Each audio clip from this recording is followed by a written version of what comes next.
तो hello everyone, a new day we are back again with a new video जिसमें हम discuss करेंगे 1 markers again carbon it's compound से। So overall ये हमारा पार्ट 2 रहेगा और इसके फर्दर पार्ट्स भी आ सकते हैं। So let's get started. So पहला क्वेश्चन है, how many covalent bonds are there in C2H6। तो हमें कुछ नहीं करना है, अपना C2H6 का मॉलिक्यूल बनाना है। 1 2 3 1 2 3। तो हमारे पास रहे 1 2 3 4 5 6 7। हेंस हमारा आंसर हो जाएगा कि number of covalent bonds in C2H6 is 7। Moving to the next question, the group number of carbon है। सब कार्बन का चैप्टर है तो पूछा जा सकता है कि कार्बन का ग्रुप नंबर क्या है, तो ग्रुप नंबर है 14।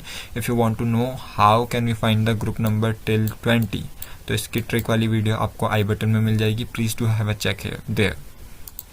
Moving to the next question, what are noble gases. ठीक है, अब देखिए ये जो कॉन्सेप्ट है अगर आप लोगों ने पढ़ रखा है तो आपको आता होगा, बट यस हम अभी वो क्वेश्चंस कवर कर रहे हैं जो कि आपसे पूछे जा सकते हैं।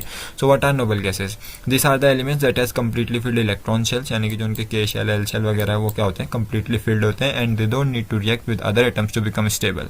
दे are also called as inert gas. Similar आपसे क्वेश्चन पूछा जा सकता है कि इनर्ट गैस क्या है, तो वो एलिमेंट्स जिनका जो शेल्स हैं वो कम्प्लीटली फिल्ड रहते हैं, लाइक डबलेट या फिर ऑक्टेट जो भी उनका पूरा रहता है, तो वो हमारी नोबल गैसेस होती हैं।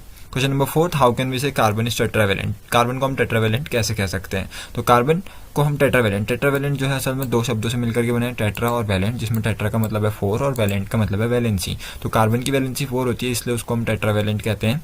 अब यहाँ पर आपको आंसर मिल जाएगा, carbon has the atomic number 6 and has an electronic configuration 2,4। Now as its valence shell has 4 electrons, it requires 4 more electrons to complete its octet, hence its valency is 4. And we know that in chemistry 4 is called as tetra, that is why carbon is a tetravalent element. So now let's move to next question, that is the hardest allotrope of carbon is Buckminster Fuller, graphite, diamond, carbon itself. तो अगर आप लोगों ने पढ़ा होगा तो Buckminster फुलिन दिखने में काफ़ी टफ नाम सा दिख रहा है, लेकिन ये हार्डेस्ट एलिमेंट नहीं है, और या फिर हम कह सकते हैं हार्डेस्ट एलोट्रॉप नहीं है। So hardest allotrope is diamond. Moving to next question, write the molecular formula of 5th and 6th member of homologous series whose first member is methane. अब फर्स्ट मेंबर मीथेन जो होता है वो alkene series का होता है, यानी कि एल्केन सीरीज है तो हम अपना फॉर्मूला यूज़ करेंगे CnH2n+2। अब CnH2n हमने यूज़ करना है, हमें 5th मेंबर निकालना है, तो हमारा C में हम 5 रखेंगे, H में आ जाएगा हमारा 2 मल्टीप्लाइड विद 5 एंड +2।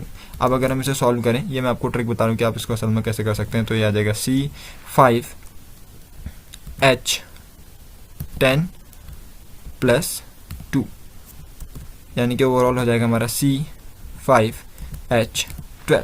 तो इसका जो 5th मेंबर हो जाएगा वो हो जाएगा C5H12, और फिर उसके बाद हम इस पे CH2 ऐड करके निकाल सकते हैं C6H14। सो आई होप कि आपको ये समझ में आया हो कि ये हमने किस तरीके से करना है। Question number 7, arrange the following in the increasing order of rigidness. Rigidness मतलब उनकी हार्डनेस, कि कौन किस तरीके से कितना हार्ड होता है। तो यहाँ पर हमारे पास ऑप्शन हैं ग्रेफाइट, डायमंड, बकमिस्टर फुलिन। तो हमें पता है कि कार्बन के सारे एलोट्रॉप्स में ग्रेफाइट सबसे कम जो है हार्ड होता है और यूजुअली सॉफ्ट होता है। तो यहाँ पर अब हमारे पास मिस अरेंजमेंट है, हमें इसे अरेंज करना है, तो हमारा ऑप्शन डी करेक्ट है कि ग्रेफाइट, उसके बाद बकमिस्टर फुलिन जो कि ना ही ज़्यादा सॉफ्ट होता है लेकिन ना ही ज़्यादा हार्ड होता है, फिर आखिरी में आएगा हमारा डायमंड। फिर आता है write any 3 uses of graphite. तो graphite is used in pencil lead, it is used in lubricants, it is also used in batteries. Question number 9, what is homologous series. तो होमोलॉगस सीरीज से related आपको पूरा एक video मिल जाएगा I button पे, but homologous series अभी 1 marks में हमसे पूछा गया है, तो हम जस्ट इसको डिफाइन कर देंगे कि होमोलॉगस सीरीज हमारी वो सीरीज होती है जिसमें क्या होता है, सेम जनरल फार्मूला के बेसिस पे सारे मेंबर्स एक साथ चलते हैं, हम बोल सकते हैं, या फिर हम बोल सकते हैं कि एक साथ रहते हैं। Moving to next question, that is C5H10 is the molecular formula for which compound. तो यहाँ पर जो है हमारे ऑप्शंस में से ये C5H10 हमारा साइक्लोपेंटेन भी होता है और पेंटीन भी होता है। तो ये क्वेश्चन एक हिसाब से लेजिट नहीं है, बट अगर आपके ऑप्शन में आता है तो ऑल ऑफ द अबव या फिर बी और सी कुछ इस तरीके से पूछा जा सकता है। अब C5H10 को आप बना करके देख सकते हैं, पेंटीन आपका उसमें बन जाएगा और साथ ही साथ आपका साइक्लोपेंटेन भी बन जाएगा। अब अगर हम पेंटीन बनाने की कोशिश करें तो 3 4 और डबल 1 5। अब इनकी वैलेंसी फिर करते हैं 2 है 3 4 2 3 4 3 4 3 4 1 2 और 3। अब एच गिने तो 1 2 3 4 5 6 7 8 9 10 और 5 सी हमारे पास हैं। सो हम कह सकते हैं कि C5H10 is the formula for pentene, और साथ ही साथ साइक्लोपेंटीन भी इससे बन जाता है।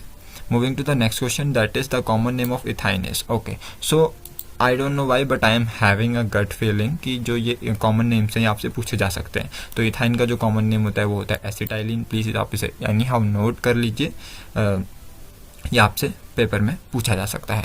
Moving to next question, which compound has the formula C3H6। तो C3H6 हम यहाँ पर देख सकते हैं, हमारा पैटर्न चल रहा है CnH2n, क्योंकि जितने नंबर ऑफ कार्बन है उसके डबल क्या है, हमारे हाइड्रोजन है। तो ये फॉर्मूला हमें देखने में मिलता है एल्कीन के लिए, तो C3 है तो यानी कि हो जाएगा हमारा propene.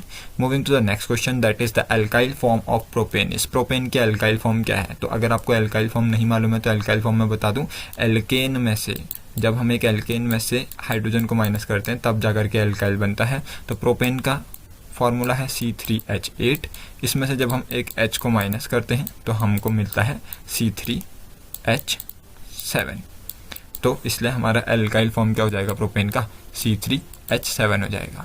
Moving to the next question, write the general formula for alkene and name the simplest alkene. So अगर अभी तक आपके समझ में नहीं आया है कि सिंपलेस्ट एल्केन क्या है, तो let me tell you, simplest alkane यानी कि पहले मेंबर की बात हो रही है। So the general formula for alkane is CnH2n, और इसका सिंपलेस्ट एल्केन ओके, यहाँ पर एल्कीन हो गया, ये एल्केन होगा, सिंपलेस्ट एल्केन होगा ये, एल्केन इज मीथेन, मीथेन होगा। फिर what is the formula of acetylene. अब एसिटाइलिन जैसा कि अभी हमने ऊपर पढ़ा था, एसिटाइलिन क्या है? इथाइन है। तो इथाइन का सिंपलेस्ट फार्मूला या फिर हम कह सकते हैं मॉलिक्यूलर फार्मूला क्या होगा? C2H2, क्योंकि इसमें हमें को ट्रिपल बॉन्ड देखने मिलेगा, 1 2 3, C के बीच में ट्रिपल बॉन्ड शेयर हो रहा है, तो सिंगल बॉन्ड H और सिंगल बॉन्ड H, 2 H हमें दिख जाते हैं और 2 C हमें दिख जाते हैं, hence our formula will be C2H2। Moving to the next question, that is whose boiling point will be greater, और हायर भी हम आपका क्वेश्चन आ सकता है। तो प्रोपेन और पेंटेन, तो पेंटेन का होगा क्योंकि जितने ज़्यादा कार्बन आइटम्स कंबाइन करेंगे उतना ही ज़्यादा उनका इंटरमोलिकुलर फोर्स बढ़ेगा, उन्हें तोड़ने के लिए उतनी ज़्यादा एनर्जी की रिक्वायरमेंट होगी। Right next to homologue of C4H10। अब होमोलॉग्स आपको निकालने हैं तो सिंपल सा ट्रिक है, आपको जो भी दिया जाता है उसमें बस आपने CH2 ऐड कर देना है। तो अभी आपको दिया हुआ है C4H10, इस पे आप ऐड कर दोगे CH2 तो अब आपको क्या मिलेगा यहाँ से? अब आपका C4 है तो ये हो जाएगा C5H12, ठीक है। तो पहला हमें मिल गया C5H12, अब ऐसे करते हुए C5H12 में हम CH2 ऐड कर देंगे तो हमें मिल जाएगा C5C6 और H हो जाएंगे हमारे ओवरऑल 14। सो आई होप कि आपके समझ में आया होगा। Question number 18, right the chemical formula for the alkene having 4 carbon atoms. अब हमने ऐसा एल्कीन का फार्मूला बताना है जिसमें कि 4 कार्बन एटम हो। तो एल्कीन है, 4 कार्बन एटम होंगे तो डेफिनेटली C4 होगा, और हमें पता है एल्कीन का जो जनरल फार्मूला होता है CnH2n, तो C4 है तो हमारे H उसके ठीक डबल हो जाएंगे, दैट इज C4H8, और यह है butene. Moving to next question, that is how many covalent bonds are there in benzene. तो ये हमारे बेंजीन का स्ट्रक्चर है, थोड़ा रफ है। तो अगर हम देखें तो इसमें 1 bond, 2 bond, 3 bond, 4 bond, 5 bond, 6 bond, और 6 ये बाहर H से जुड़े हुए बॉन्ड है 12, और ये 3 डबल बॉन्ड्स के सिंगल बॉन्ड है। तो ओवरऑल हमारे पास कितने बॉन्ड्स हो गए? यहाँ पर 15 बॉन्ड्स हो गए। Moving to next question, name the organic compound formed in laboratory. अब ये एक ऐसा पार्ट है जिसको कि बहुत सारे बच्चे मिस करके जाएंगे, but still there are a lot of chances कि इससे सवाल आपका बन सकता है। तो वो कौन सा कंपाउंड था? वो था यूरिया, जिसे लेबोरेटरी में बनाया गया था। Moving to next question, that is what will be the next homologue of C4H8। तो अगेन C4H8 है हमारे पास, तो हम सीधे से इसमें CH2 ऐड कर देंगे तो हमारा हो जाएगा C5H10। Moving to next question, that is the number of covalent bond in butene are. Butene में कितने कोवेलेंट बॉन्ड्स होंगे? तो ब्यूटीन बनाने के लिए यानी कि हमें क्या चाहिए?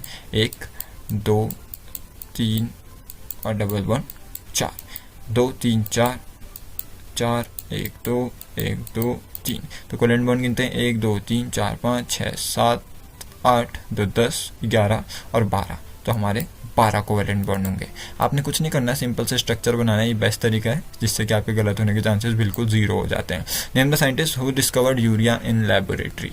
अब ये ऊपर जिसकी बात हुई थी लेबोरेटरी में कौन सा ऑर्गेनिक कंपाउंड बना था, तो उसको डिस्कवर करने वाले जो साइंटिस्ट थे उनका नाम था फ्रेडरिच वोलर।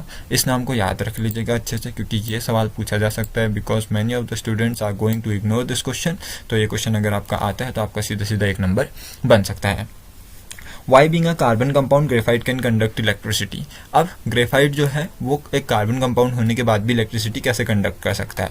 तो ग्रेफाइट कंटेन्स डीलोकलाइज्ड इलेक्ट्रॉन्स, यानी कि उसके पास फ्री इलेक्ट्रॉन्स है, because in graphite structure only 3 carbon atoms are connected to 3 other carbon atoms and the 4 electron behaves as the conductor of electricity. तो जब हमने ग्रेफाइट का स्ट्रक्चर पढ़ा है आप पहले, तो हमें मालूम है कि उसमें 3 कार्बन एटम अपने जैसे 3 कार्बन एटम से अटैच रहते हैं, तो इसलिए जो उनका चौथा कार्बन एटम बचता है वो फ्री रहता है और वो इलेक्ट्रिसिटी कंडक्ट करने का काम यहाँ पर करेगा। फिर acetylene is the common name of, acetylene is the common name of, तो एसिटाइलिन किसका कॉमन नेम है? एसिटाइलिन कॉमन नेम है हमारा इथाइन का।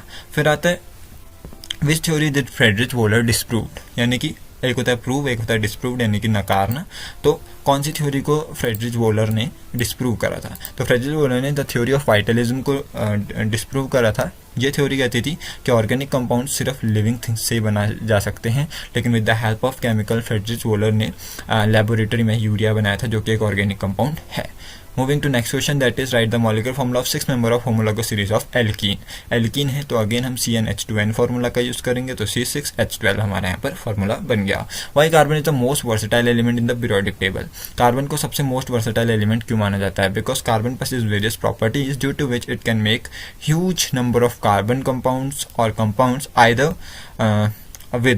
either with the atoms of carbon or many of the other elements. तो carbon क्या कर सकता है? या तो कार्बन के साथ बॉन्ड बना करके नए नए प्रोडक्ट बना सकता है, और कार्बन जब इसको नहीं मिलता है तो तभी दूसरे आइटम्स के साथ भी बॉन्ड बनाने में सक्षम है। इसलिए कार्बन जो है सबसे वर्सेटाइल एलिमेंट माना जाता है।